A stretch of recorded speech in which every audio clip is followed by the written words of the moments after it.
Imaginez que ce quadrillage représente les rues d'une ville. Chaque arête représente une rue. Vous êtes le point rouge et vous allez vous déplacer dans cette ville en parcourant les rues de manière aléatoire. À chaque intersection, vous avez une chance sur 4 de partir dans chacune des 4 directions, nord, sud, est, ouest. Avant de partir, vous choisissez le nombre de rues, c'est-à-dire le nombre d'arêtes que vous allez parcourir. Une fois que vous avez terminé votre marche, c'est-à-dire que vous avez parcouru le nombre d'arêtes que vous vous étiez fixé, vous mesurez la distance qui vous sépare de votre point de départ. Alors vous ne prenez pas la distance euclidienne, c'est-à-dire la longueur du segment qui vous relie à l'origine, non parce qu'en fait vous ne traversez pas les murs. Vous prenez le nombre minimal d'arêtes qu'il vous faudra parcourir pour revenir au point de départ. On appelle cette distance la distance en norme 1 ou distance de Manhattan. Dans cet exemple, on a une distance de 3. Recommençons. On se place à l'origine et disons que nous allons faire une marche aléatoire de 8 arêtes. On se déplace donc de manière aléatoire de 8 arêtes. Une fois qu'on a parcouru les 8 arêtes, on regarde à quelle distance on se trouve du point d'origine. Ici, une distance de 6. La question que l'on se pose est la suivante. Quelle est la plus longue marche aléatoire que l'on puisse faire, telle que l'on finisse en moyenne à au plus 5 arêtes de distance du point de départ? Décrivons ce problème à l'aide du vocabulaire des cours de probabilité. On a tout d'abord une expérience aléatoire, qui est une marche aléatoire de n arêtes. On a une variable aléatoire, x, qui est la distance en nombre d'arêtes au point de départ. Et avec ça, je peux décrire le problème précédent sous une autre forme. On cherche le plus grand entier n, tel que l'espérance de x soit inférieure ou égale à 5. Et ce qu'on va voir dans cette vidéo, c'est comment résoudre numériquement ce problème. En fait, il n'y aura pas de démonstration mathématique. On va simplement faire des milliers de simulations, donc le on c'est un ordinateur, et on va voir quel semble être le résultat. Mais qu'est-ce qui nous prouve qu'on peut espérer résoudre le problème de cette manière, simplement en faisant des simulations? Eh bien, c'est dû à un théorème mathématique très important en probabilité, que l'on appelle la loi forte des grands nombres. En fait, il y a plusieurs versions de cette loi des grands nombres, parce qu'il y a une idée générale, et suivant les hypothèses que l'on se donne, il est plus ou moins facile de démontrer la loi des grands nombres. Plus vous prenez des hypothèses faibles, plus la démonstration est difficile. Et la version que je vous donne ici a des hypothèses assez faibles. Vous prenez des variables aléatoires réelles, indépendantes et de même loi, d'espérance mu. Alors j'ai dit qu'il y avait plusieurs variantes, il est fort possible que vous tombiez sur une version avec en plus une condition sur les variances. Et vous considérez la suite des sommes de i égale 1 à n dxi. Alors qu'est-ce qui se passe? Eh bien la suite des Sn divisé par n converge presque sûrement vers mu. Alors si vous êtes au lycée, vous ne savez normalement pas ce qu'est une convergence presque sûrement, mais c'est pas gênant pour cette vidéo. C'est un mode de convergence spécifique aux suites de variables aléatoires. En quoi ce théorème justifie l'usage de simulations stochastiques pour résoudre notre problème? Eh bien dans notre problème, on cherche l'espérance de certaines variables aléatoires, et la loi des grands nombres nous dit qu'une certaine suite va converger vers cette valeur. Passons maintenant aux simulations numériques. Je vais effectuer les simulations en langage Python, et pour ça j'ai pas besoin de grand chose.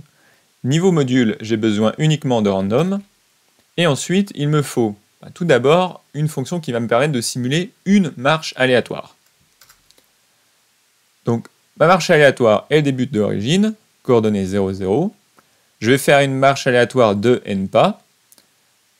Donc je vais faire les n pas, et avant de faire un pas, je choisis au hasard une direction parmi nord, sud, est, ouest. C'est quick probable. Une fois que j'ai choisi ma direction, j'avance de une arête, et donc je recommence pour faire n pas. Au final, j'arriverai aux coordonnées x, y. Alors, il y a moyen de faire un code beaucoup plus compact que ça.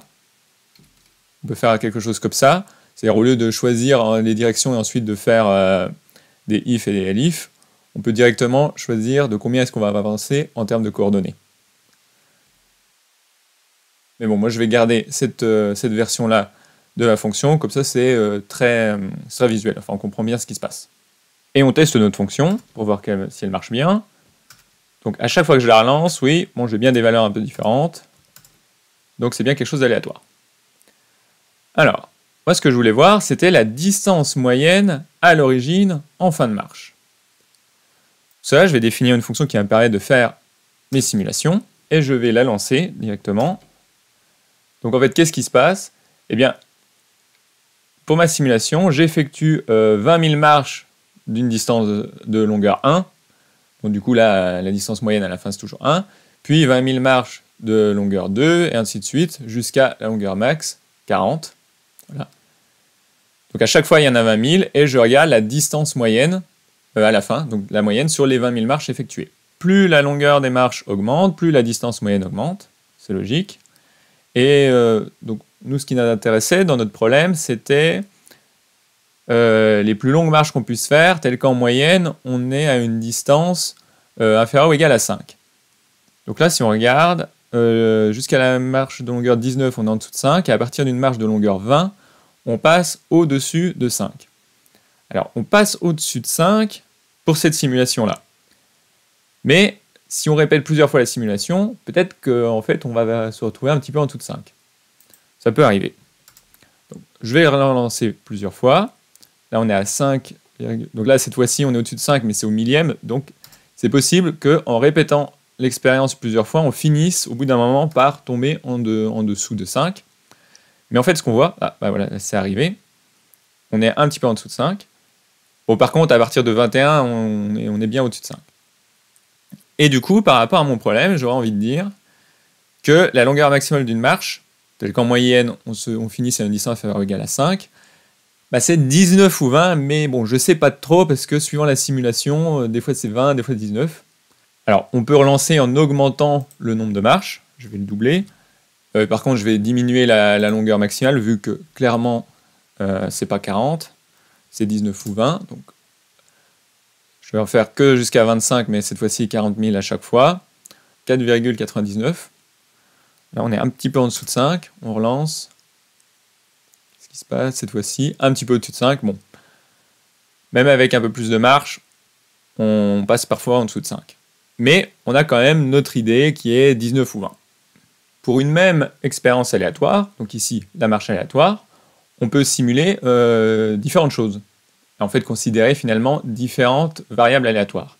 Ce que je peux faire, c'est par exemple, pour changer de problème, c'est regarder non pas la distance moyenne à la fin des marches, mais la proportion de marches de longueur inférieure à une valeur donnée. C'est-à-dire là, je regardais distance moyenne inférieure ou égale à 5, mais ce que je peux me demander, c'est la proportion de marches qui finissent à moins de 5 arêtes du point de départ. Donc là, je définis une autre simulation, et la variable aléatoire sous-jacente, c'est quelque chose qui vaut 1 si la distance en fin de marche est inférieure ou égale à une distance des max que je me suis donné, et 0 sinon. Je vais regarder là, par exemple, le nombre de marches, donc en pourcentage, la proportion en pourcentage de marches, qui va finir à moins de 5 arêtes du point de départ. Cela pour différentes longueurs de marche. Alors évidemment, tant que je fais des marches de longueur inférieure ou égale à 5, je suis toujours à moins de 5 arêtes à la fin. Mais dès que je dépasse 5, pour une longueur de marche de 6 par exemple, eh bien là, il y a quelques marches qui vont se terminer à 6 de distance. Donc ça va faire chuter la proportion. Le fait de faire une simulation comme ça, ce qui est assez rapide, ça nous permet tout de suite de voir certaines choses. On voit que ça alterne. Longueur de marche de 6, 93%, puis 97%, puis 86%, puis 92%. Ça augmente, puis ça redescend, et ainsi de suite, suivant la parité. On peut changer un petit peu les valeurs, donc je vais augmenter le nombre de marches, je vais diminuer la distance, je vais regarder pour une distance max de 4, je vais garder 40 en longueur max. On va regarder ce qui se passe. Admettons que le problème que je veux résoudre, c'est quelle est la plus longue marche que je puisse faire, telle que, en fin de marche, j'ai plus de 50% de chance de me retrouver à moins de 4 arêtes de distance. Donc en fait, ce que je fais, je regarde. Donc là, je suis tout de suite toujours à plus de 50%, 73, 53, 67, 48. Mais ensuite 62, 44, 58, je remonte de temps en temps, je remonte au-dessus de 50, puis je repasse en dessous. Et quelle est la dernière valeur où je dépasse 50%? Ça a l'air d'être pour une longueur de marche de 22. À partir de 23, là, je ne suis plus jamais au-dessus de 50%. Retenez que les simulations stochastiques vous permettent de vous faire rapidement une idée de la solution d'un problème. Mais bon, il reste quand même une part d'aléatoire, et surtout, ne pas oublier qu'il faut se placer dans le cadre de la loi des grands nombres.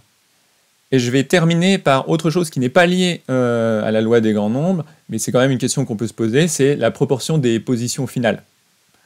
Voir à quoi ça ressemble. Donc là, ça demande un petit peu plus de choses, il va falloir tracer des graphiques. Donc ce que je veux regarder, c'est en fait pour chaque coupe de coordonnées finales, quelle va être la proportion de marches qui se sont terminées à cet endroit-là.